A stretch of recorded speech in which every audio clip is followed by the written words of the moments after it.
रामदेव लोहा जब दोहा के वीर देखे तो चढ़ती जवानी के उनकी जवानी।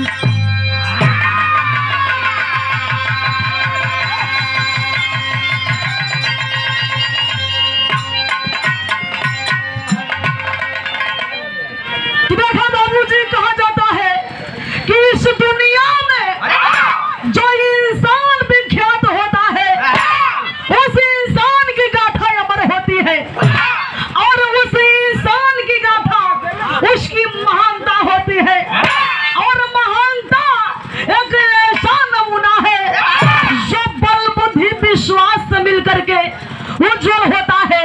इंसान की गाथा उसकी महानता होती है। महानता एक ऐसा नमूना जो बल बुद्धि विश्वास से मिलकर के उज्जवल होता है। अगर ये तीनों ना रहे तो महानता का कोई विशेषता ही नहीं है। मास्टर, जो एक प्रमाण है, एक प्रमाण है आखिर बिरादरी में, एक सच्चाई है। मास्टर, ये सुन के आप लोग अंदाजा लगा ले। मास्टर कैसे तर्ज है?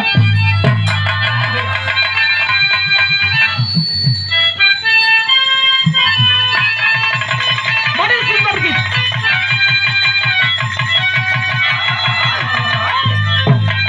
देखो स्वर्गीय बिल्लू गुरुजी के मुंह से कैसेट में हमनी का सामने से कैसेट में सुनने वाली आप बतावेला लोगन कैसे।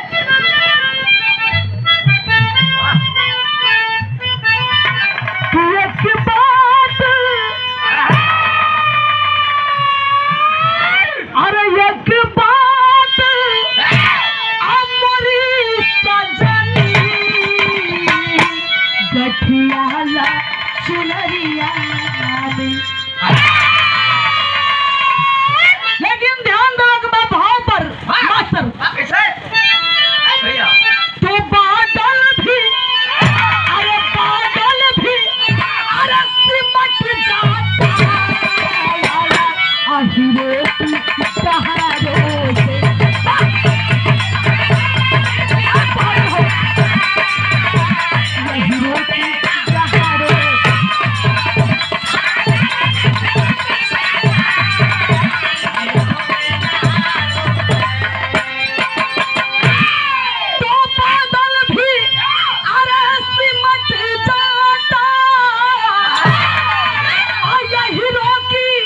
सहारों से। हीरो की जहरों से तो पौरुषना, अरे पौरुषना, अरे तौला कोई नहीं दम था।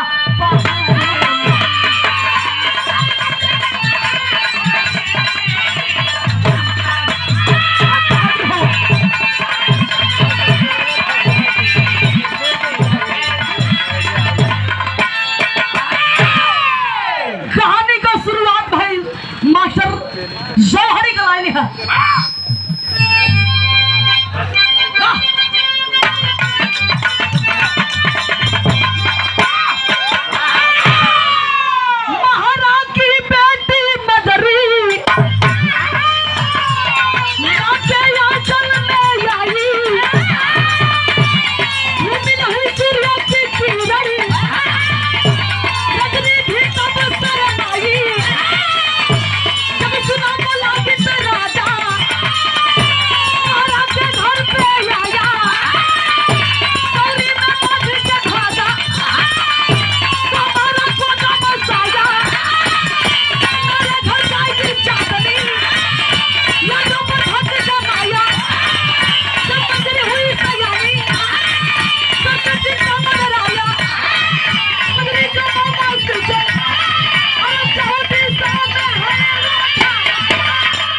लड़की भइल बा, इतनी सुंदर लड़की बा कि जैसे लागत बा कि ओकर घर आंगन उजियार हो गइल बा, जैसे लागत बा कि भगवान बाबा ओ महाराज के झोली में हीरा डाल देले हुआ। इस बात को सुना, इस चर्चा को सुना मोलागित राजा तुरंत घोड़ा पर सवार हुआ और घोड़ा पर सवार होकर के आया महाराज यादव के घर। महाराज यादव के घरे आए के हो बाबूजी, सौरी घर में गई और लड़की मदरी के कलाई में धागा बांध दलस, धमका दिया यादव परिवार को कि महाराज जब ये लड़की जवान होगी तो मेरे घर मेरी दुल्हन बन करके जाएगी। पूरा परिवार डराइल बा हो बाबूजी। समय बीत रहा बा, धीरे धीरे समय बीतल, कुछ वर्ष बीतल, मदरी जवान भैली। आज जब मदरी जवान भैली तब मदरी के माई के चिंता सतावे लागल। मदरी का माई लगली रोवे, शिवचंद भैया के बनौली कहली कि भैया तोहर बहनवा जवान हो गइल बा, तो के पता हो अगर शादी एक समय से ना कल जाई वो मोलागिता आई, अरे भैया उठा के लेके चल जाई हो। शिवचंद जी कहला कि बहनिया चिंता मत कर, लड़का हम खोजब बियाह होई। शिवचंद जी हो बाबूजी चारों दिशा में शादी का पार्टी लेके लगला धागे। जय बतिया के सुने की मोलागिता का धमकी है, मोलागिता का दबाव है, कोई तैयार ना होके चिंतित हो के उदास मन कही के चल गई काशी जी के धरती पर। काशी बनारस भोलेनाथ के नगरी में जाएंगे, भगवान के आगे हाथ जोड़ के रोवत रहुआ, कहला कि भगवान दुनिया में सबका जोड़ा बनौले हैं, का हमारे मदरी का जोड़ा नहीं बनौले। वही मंदिर का पुजारी जी सुनला, कहला कि जजमान से ध्यान ना हटे।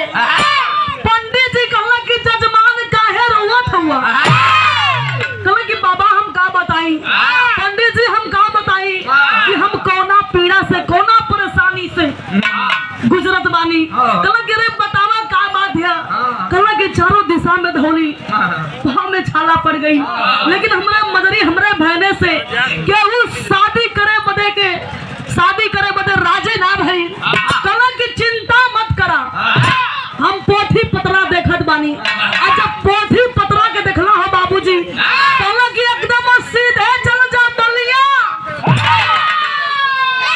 गढ़े गौरा के धरती बलिया में चल जा। तुरंत हो बाबूजी शिवचंद जी चल गए ना बलिया मास्टर कर गौरा में, बहन का गीत लगल।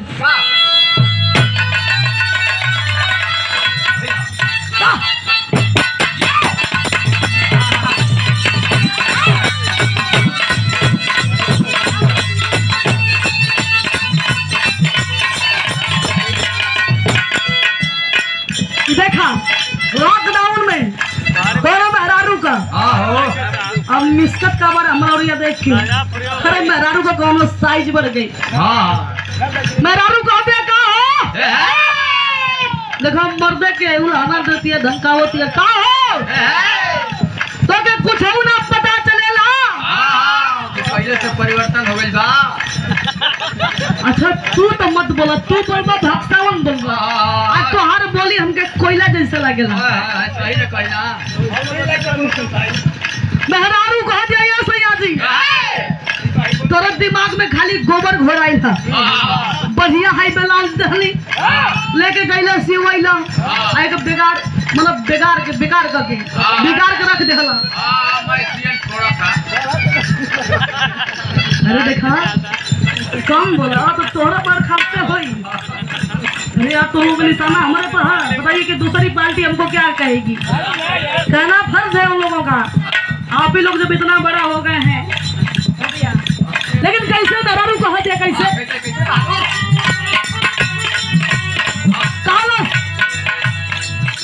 नाप जोखम में भारी कमर खोज हो गई।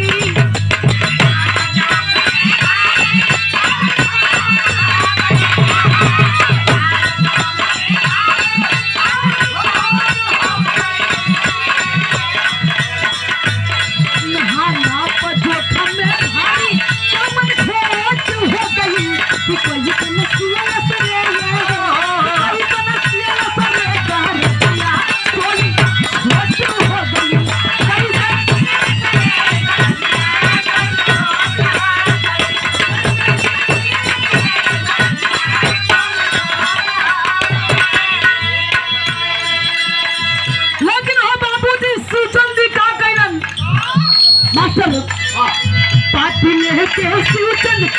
गौरा में गईले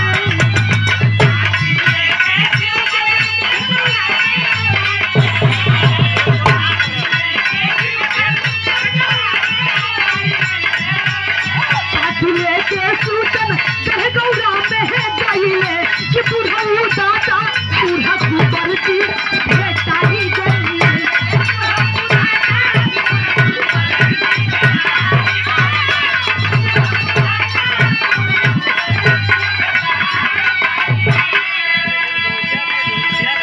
जब शिवचंद जी बलिया गढ़ गौरा गांव में गईलन मुलाकात भइल समरुआ लोरी का पिताजी बुढ़ो कुंवर जी से।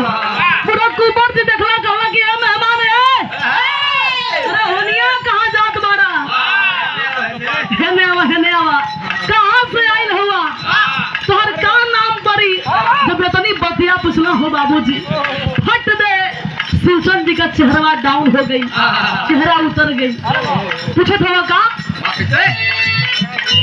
पूछला बूढ़ा कुंवर कहवा तोहर तोहरा धरा बाबा मनवा मनी न उतरल तोहरो चेहरा मनवा मनी न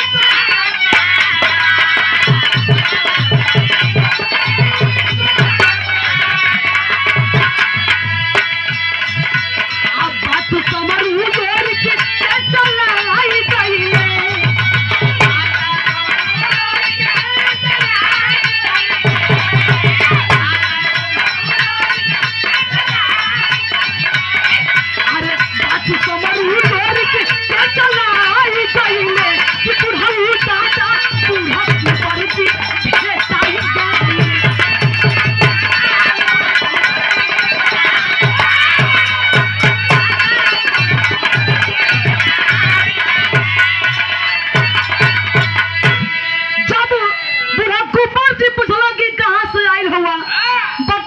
बाबा अपने बहने बदे अपने बहने मजरी के लड़का खोजे बदे हमरे मजरी से हमरे बहने से केहू शादी करे के राजी ना होत बा का इहे समरुआ लोरी जी का घर तला के एकदम सही जगह पे आइल बारा देखा लड़कवा यही सा ओनी के देख ली हम बैठा तबले ओनी के देख के तिलका उनका चढ़ा दी तबले हो बाबूजी समरुआ लोरी अखाड़ा लड़के जब चलन जा यही जान पर लगल माटी के जब ताले ठोक के छोड़ना जा तब भइल गर्दना का आवाज जौन आवाज के सुन के सूचन जी कहला कि ए बुढ़ कुंवर जी हाय बिना मौसम को बदरी कर जतिया कहला कि बस इतना में बिजुक गई ना अरे अब वही तो लइका माटी छोड़ौला सा जान का अगर वो निकाया खाना देखबा मेन लड़ाई देखबा तो तोहार जोन बा उसका ढील हो जाई तबले बाबूजी समरुआ लोरी के सामने आइला जा अलग देखा लइकवा आ गेला सर यानी कि देख दाखिला आ देख के यानी के अब देखला कौना से बियाह जोन बा करबा तय करबा आई समरु हम हाई लोरी खावा देख के तिलका उनका चढ़ा शिवचंद जी लोरी जी के चेहरा के निरखत हुआ कहला कि ये हम जोन हमरा कुल खानदान हमरा घर का हमरा बहन के खानदान का घर का ये पानी बचाई है यादव खानदान का ये पानी बचाई है तुरंत जोन बा शिवचंद जी हाथ जोड़ के लोरी जी के आगे बैठ गई ना बैठ के कुछ कहत हो मास्टर का गीत लगल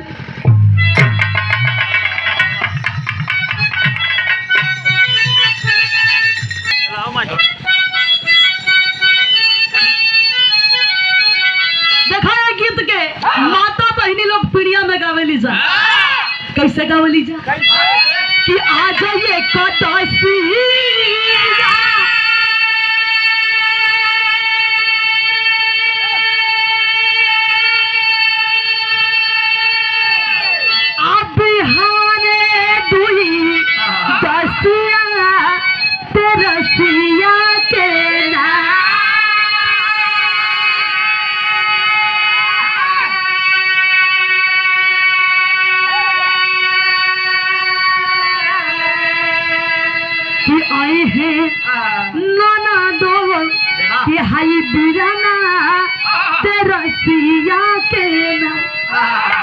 ली जा। लेकिन कैसे सुसन जी लोरिक से कहत हुआ कि रोवे ले शिव चनी दाई के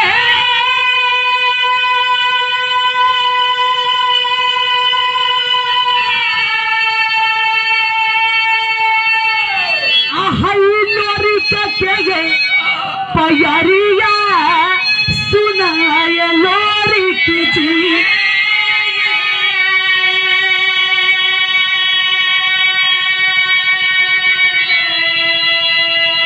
बरी से झरी झरी आहई नजरिया सुनाए लोरिक जी।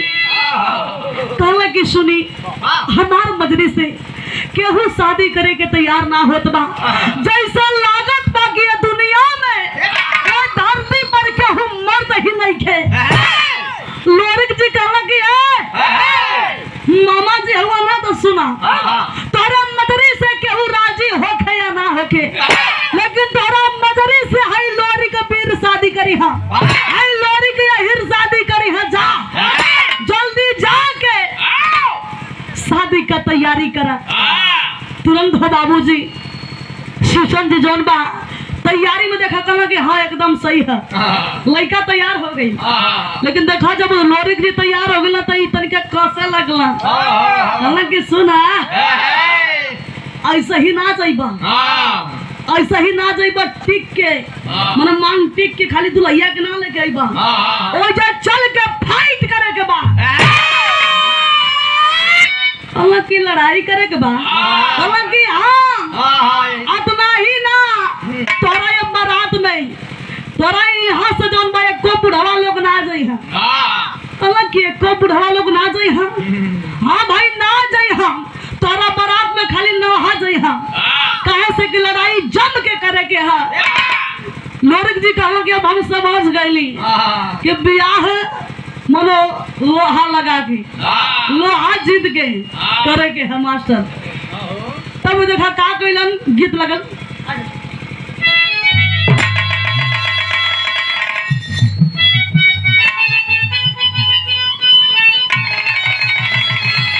ये देखा मास्टर शादी ब्याह में जब मेहरारू लावा भुजवा में जाई है गुड़निया के बरसाई मन क्यों बरसाई कहला क्यों गुड़साई कहला। जय हाँ जाके मेहरारू लावा भुजवाई हाँ आ जोन बा गुड़निया के कही हाँ मतलब बीच में जोन बा मेडल बना ली हाँ गोल बना ली हाँ अब बीच में के खड़ा कर दिया कहे कि है गुड़निया है गुड़निया तरी तू लमहर है पातर है तनी लपका के मार लेना बिचवा में। गुड़निया कह के ना ना ना ना मारबो ना ठुमका लगाइबो ना तो है गुड़वा मारे लागी। देखो मेहरारू गई हाँ है करे तनी से नाच दे तब गुड़निया जोन बन नाची मास्टर कैसे गई हन।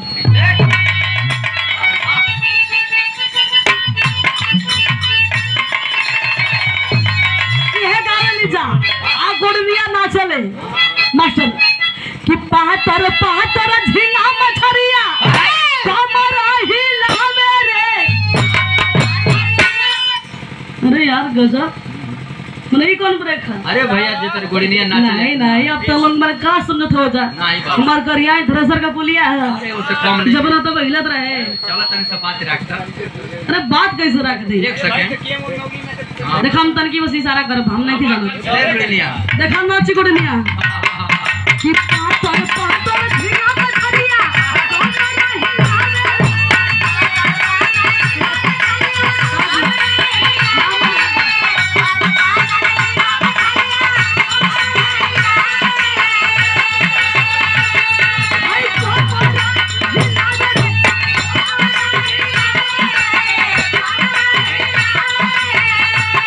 आई पातारी गोरी आछनरी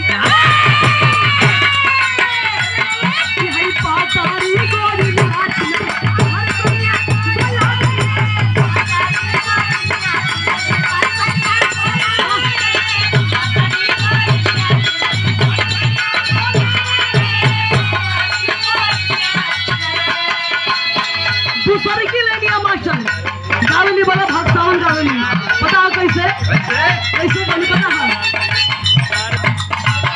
दोबारा काम फिर नहीं पैसा कमावत हूँ देखा गावली कोई कर लगवावे है छिनारी अरे कोई कर लगवावे छिनारी ये तो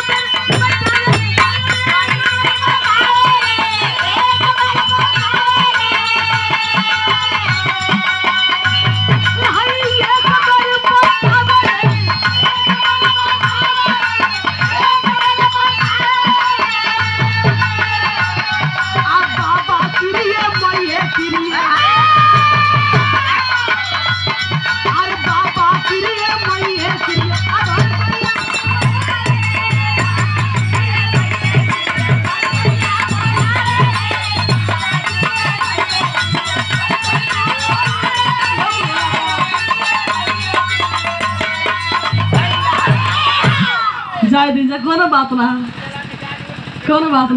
वो सब होत रहेला वो सब क्या बोला पता हो हम बता दे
देखो सब बूढ़ पुरनिया के बगैर काम बिगड़ जाला अगर कुछ ऐसा बात आ जाई कुछ ऐसा और हंस जाई तो नहीं चौची आज बस परेशान हो जाए बस हमके लेके चला सा नवा कल की ना मने ई चौधराना करी है ना मने हम तब उनके बक्सा में घुसावल करके बुढ़ो है दादा बक्सा में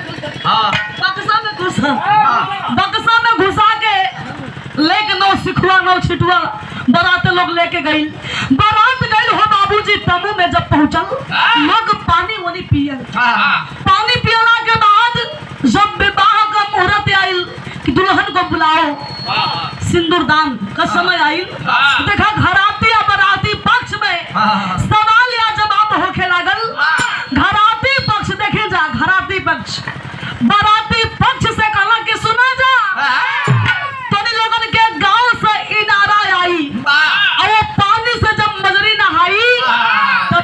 बियाह होई नवा कलो के मर्दवा है इनारा मांगत हम सब मतलब इनारा का पानी इनारा मांगत हो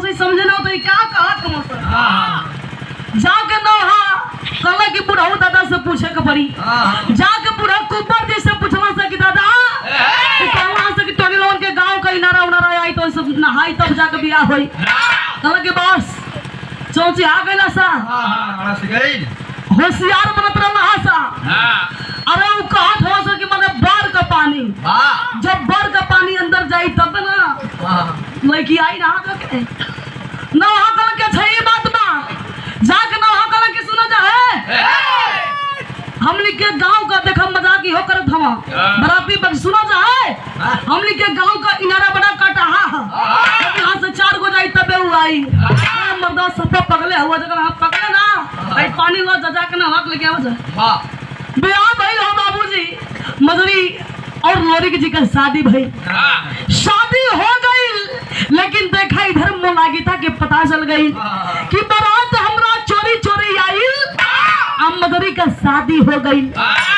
अब मोलागिता काहे के माने तुरंत जो है भेज दिया मनमंता को अपने वीर बहादुर को अपने आदमी को भेजा कि जाओ जो बारात में दुल्हा आइल बा और दुल्हा के मार दे जान से और वो दुल्हन मजरी के लेके हमरा किला पर आओ। तो जब मनमंता चला हो बाबूजी तो देखा मनमंता भी वीर रहे जबकि एक मुक्का मार दे वो जमीनिए में दांत चियार दे। जब वो मनमंता चला तो सोचा कि लड़ाई हम का करी सीधे जाई घर में सब जन बा झुरैले बाटे अपना काम में व्यस्त बा बिजी बा हम जाई घर में दुल्हनिया के लेके भाग आई।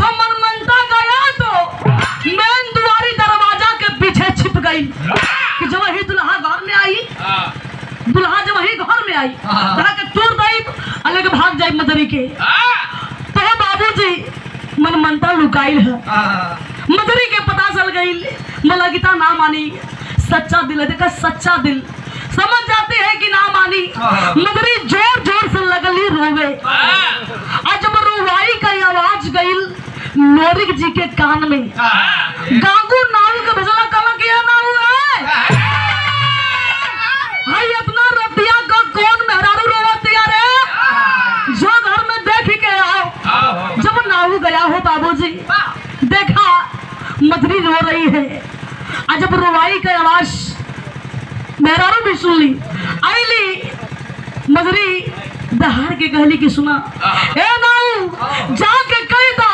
जोन हमार सैया जी हम जोन हमरा मांग में सिंदूर पहिरौला जाके उनसे कह दे कि जैसे बारात लेके आई हुआ वैसे ही वापस लेके चल जा।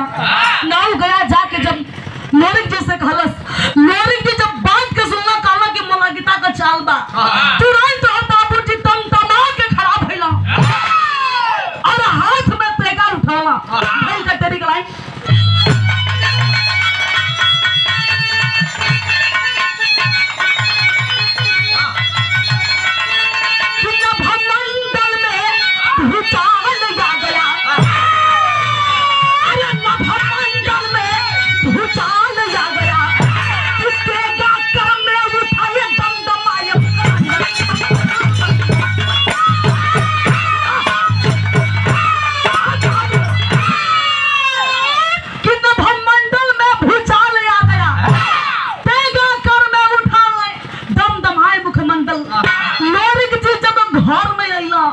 चौकट के लंगला आई के मनमंता घेर के दुआरी पे कहता है तू ही लोरिका हुए कहला कि लोरिका जब सुनला कि लोरिका कहला कि हमके रेरी पर था देखा ये हिर का मुंड गरमाइल आ जब मुंड गरमाइल हो बाबूजी कहला कि लोरिका कहला सा लोरिका जन के भिड़ा वही मनमंता से भइलवा अंगना में मास्टर कैसे देखा कसौटी का गीत है भाव है कसौटी का चल रहा है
हार गईला। कला की बोल लोरिका काले हो तेरा ये मजाल है यहिर के तू लोरिका कहले है। तुरंत हो बाबूजी तेगा खींच के और मनमंता के गर्दन पर चलौला, गर्दनिया कटल हथवा में रोक के ऐसा घुमा के फेंकले हैया हैया गर्दनिया उड़ी आट गई जाके गिरल मोलागिता के किला पर। जब मोलागिता गर्दन के पौलस कलश के रे बाप ये तो मनमंता है। देखा मोलागिता के एकदम पावर हाई हो गई कि ये कौन सा बलशाली है, आखिर इतना ये बहादुर कैसे है कि हमरे बहादुर के मार दलस। तो तुरंत बाबूजी मोलागिता जानबा अपने दूसरे वीर को भेजा जिसका नाम था निरम्मल। और जब वह निरम्मल चला तो निरम्मल के देख के हो बाबूजी घराती या बराती पक्ष सभे फरार हो गई कि ये लड़ाई अब हमनी के बस का नहीं थे। हाय बियाह लोरिक जी का बा, बियाह हाय लोरिक जी का बा, आई लड़ाई हमनी का ना सहे के मेरे सभे फरार हो गई। इसलिए कि वह निरम्मल 14 अमरी था, यानी 14 हाली मराई और 14 हाली जी भी। वो समय हो बाबूजी जब लोरिक जी देखला कि आगे पीछे केहू नहीं थे तो तुरंत हो बाबूजी माई दुर्गा पे ध्यान लगाए के और वही माई दुर्गा की बुलावत हो कि माई अब लागत बाकी तोहर बेटा हार जाई, तोहर बेटा बहुत लड़ाई जीतलस, लेकिन आज लग रहा बा माई कि तोहर बेटा हार जाई। देखा माई दुर्गा के कैसे बुलावत हुआ मास्टर लोरिकी है।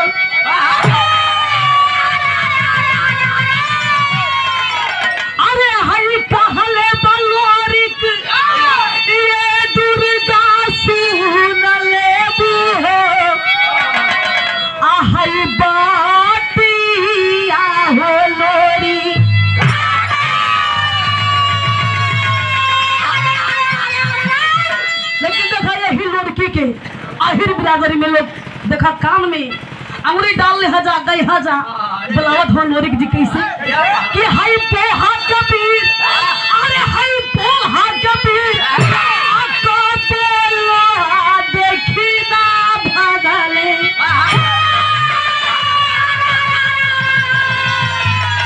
अब भले चली जाई हो आहई जाना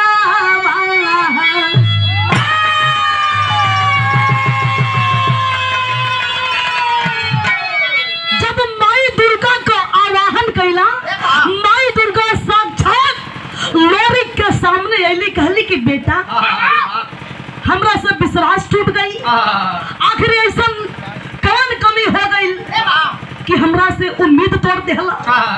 ए बेटा लोरिक हमरा बात का सुना, हाय निरम्मल 14 अमरी हाना, ये 14 अमरी हाना तेरा काम हम मात्र 2 मिनट में तमाम करब। आ तू एकरा से ए बेटा कायर के भांति ना एगो वीर के भांति लड़ाई लड़ा, हम काम एकर तमाम कई के आवत थी। तुरंत माई दुर्गा कैली का मास्टर पहपट लाइन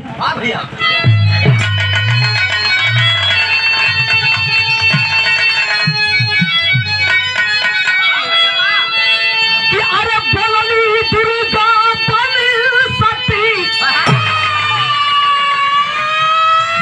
अरे बोलली दुर्गा बन सती हाय महारानी बानी लोरिक से 2 मिनट साहब बेटा तू पानी पानी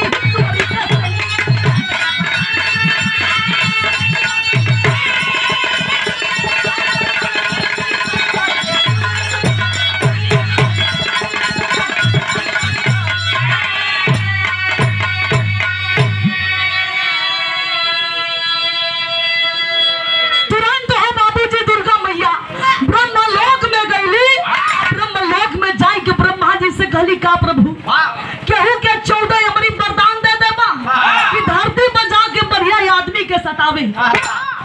अच्छा ये बतावा कि 14 अमरी कागज कहाँ छिपा के रखले बारा? वो कागज के हमरा हाथ में दा। तुरंत का कहली हो कि अमरी रहेली रमन दुर्गा। अरे ब्रह्म लोक में गईली हो फरली अमरी कागज दुर्गा। अरे रणभूमि में यही हो। अरे कहली तेगा उठावतू। अरे कहली तेगा उठावतू। आहई सैलानी बनानी लोरिक से। दहिनी भुजा पर हमहू तोरा बनानी बानी लोरिक से।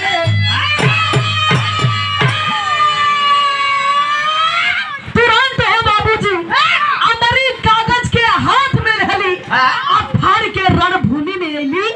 कहली कि ये बेटा अब देर मत करा, उठा लतेगा चला दे करे गर्दन पर। तुरंत लोरिक जी देखना के उठावा आ गर्दनिया पर चलाई के हो बाबूजी ओहू गर्दन के निरंबल के गर्दन के अलगा दे हो आई अलगा के फेंक दे हम मोलागिता के खिला। वो गर्दन जब उड़िया के गई गिरल मोलागिता के हाथ में।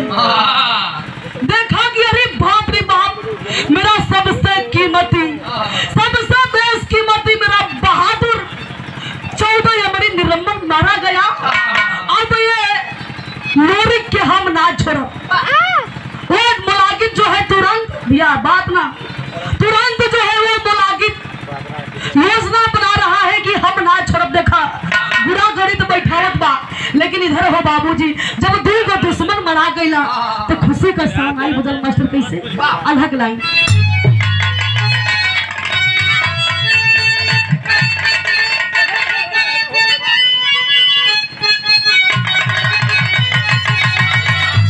कि अरे बाजल सहनाई तबा।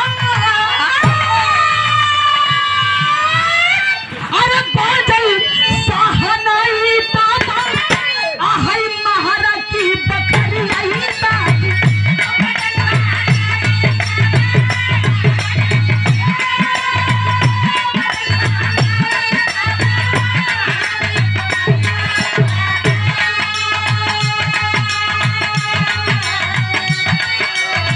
लोरिक तब मांझा रिक देला हो फन्हारा।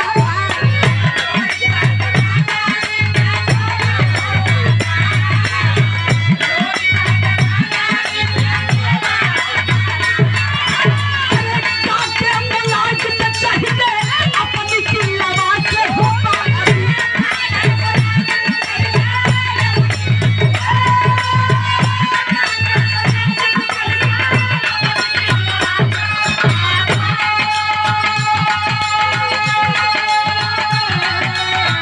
मगरी से कहले लोरिक बात समझा।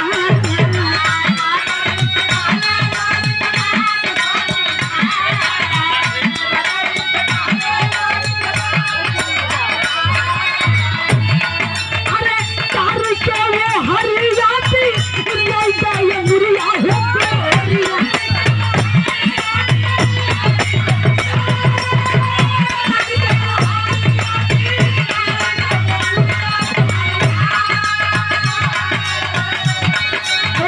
मोलागित के मदरी बिहलिया उठा हो देखा।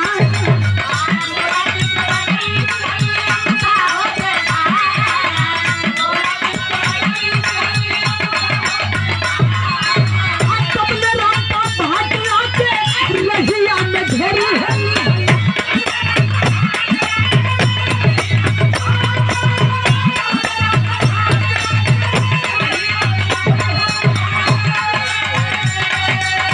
कहले कोई आके देखा जा उठा।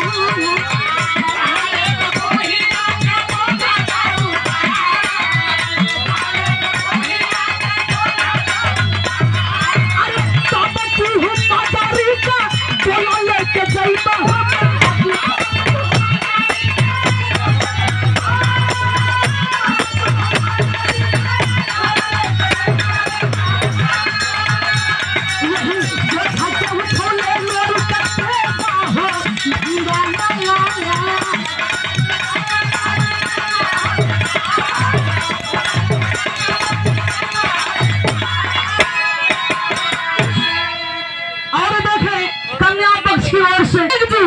मजरी का डोला फना के लेके जाए लगला।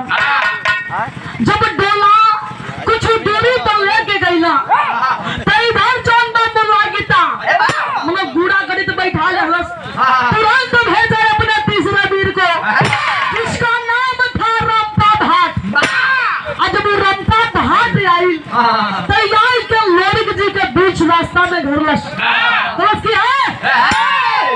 तू ही लोरिक वीर हुआ। अल्लाह की अरे ये कौन है? अल्लाह के हाँ हम ही लोरिक हैं, लेकिन ये बताओ तोर का नाम है काट बग रंपा भाट। अल्लाह तो का करे इला चोट है हमारा सारे भाट कलर का करे इला है बताओ। तो देखा का करलस मकोह का पेड़ कटलस जोन पेड़ कटैला होला मास्टर और बोझा बना के जोन बा पेड़ रहल पूरा बोझा भर कटलस रास्ता में बिछा देलस कलस के सुना अगर बीर हुआ तो हे बोझवा के उठा के फेंक दा। लगे सही बात बा उठा के फेंकब उठा के हम फेंकब, लेकिन तू देख खाली एगो छड़का के खींच के अपना साइड में रखला बगल में रखला और वो बोझा के हो बाबूजी तेजा भिड़ा के ऐसा घुमा के फेंकला ऐसा घुमा के तको तो कहाँ गइल पता नहीं चलल और वही छड़का के लेके कहाँ मरत हुए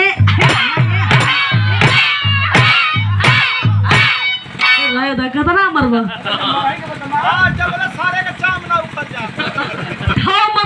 मरला वही कांटा से वही कटैला छड़का से मैं ओकर चाम हम जोन बा छिलाऊ ला गई चलो कि अब ना आइबे अब मरला कहाँ पता हाँ ताम मरला की भाग दे फेंकला सुना लगी सियाही धोती खुटिया के भगल जान बचा के भगल कहत कि नाना हम ना आई तू सही में वीर बारा। आखिरकार हो बाबूजी लोरिक जी आगे बढ़ला जब ओसे ही आगे बढ़ला अइला मिर्जापुर अहोरा नगरी भइल का मास्टर खड़ी कलाइन देखा जे लोगन लोरिक जी के बिरुताई के देखलस लोग ये कहे कि धन्य हो दुर्गा मैया धन्य हो दुर्गा मैया। आहिर जातियों का कुछ असर होला कैसे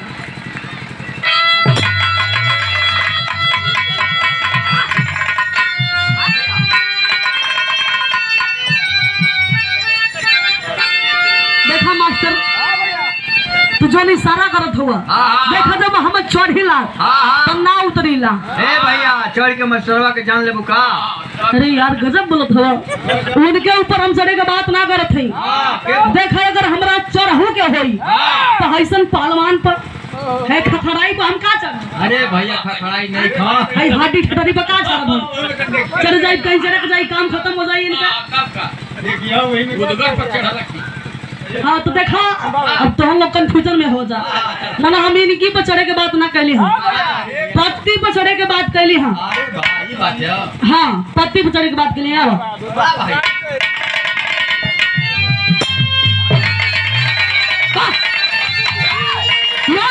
कातबा कि अरे धन्य पारा लोरी का धन्य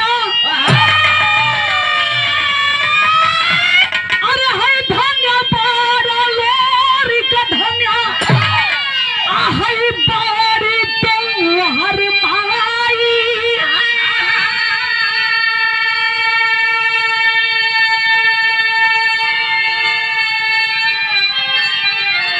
कि आहिरे का था आहै पूरा आहिरे का था आके हु का बना लगाई हो आहिरे का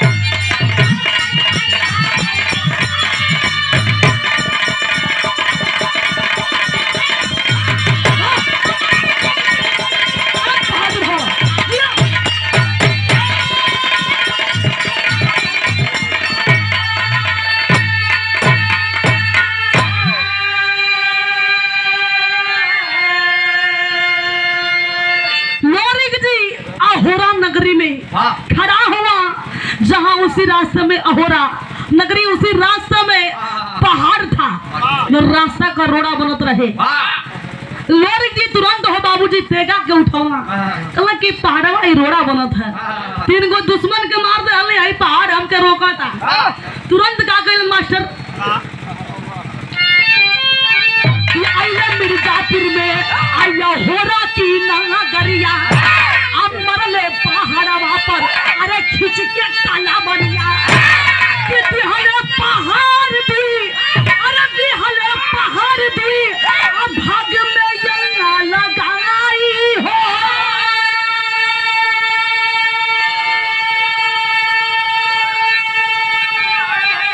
कि आहिरे कथा है अरे यही रे कथा है आके हुक्का बना लगाई हो आहिर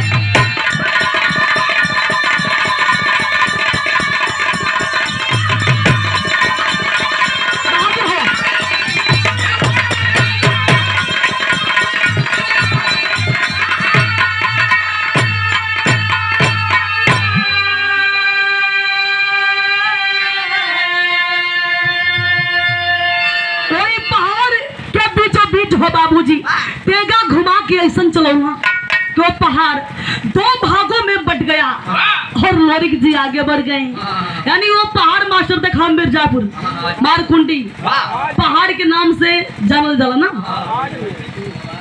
तो लोरिक जी का ये वीरताई रहल यानी अहिरे का था केहू कबो ना देखा मजरी रहल लोरिक जी का नसीब में ताई मुलागित रंपा भाट निरम्मल आई मनमनता आके का करी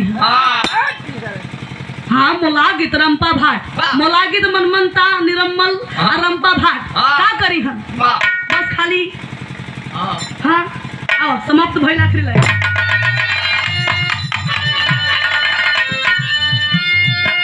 कि जय जयकार गुरु जद्दू जी की जय जय मरफुलवारी अरे गुरु